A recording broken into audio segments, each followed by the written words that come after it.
Madde kullanımının bu kadar yaygın ve ulaşılabilir olduğu günümüzde maalesef çevremizde madde bağımlısı birçok kişi var.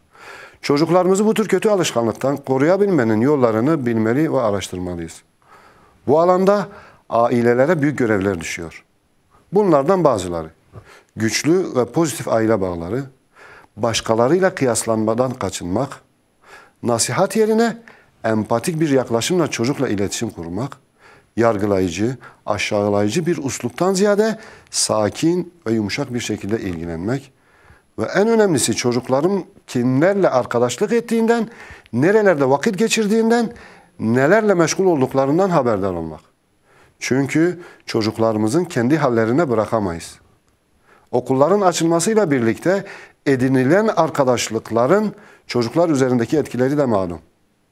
Anne babalar, çocukların bu dönemlerini dikkatle izlemeli, rutin alışkanlıklarında bir değişiklik yaşanıyorsa sebepleri araştırılmalı. Bu dönemde çocukları ihmal etmek, geri dönüşü zor bir sürecin yaşanmasına sebep olabilir.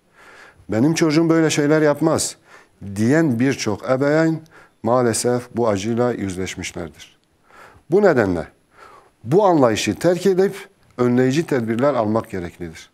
Ailelere düşen sorumluluğun dışında bağımlılıkla mücadelede toplumsal işbirliği de son derece önemlidir. Sivil toplum örgütlerinin küçük gruplarla yapacakları çalışmalar bireylere, özellikle gençlere temas etmekte oldukça değerlidir.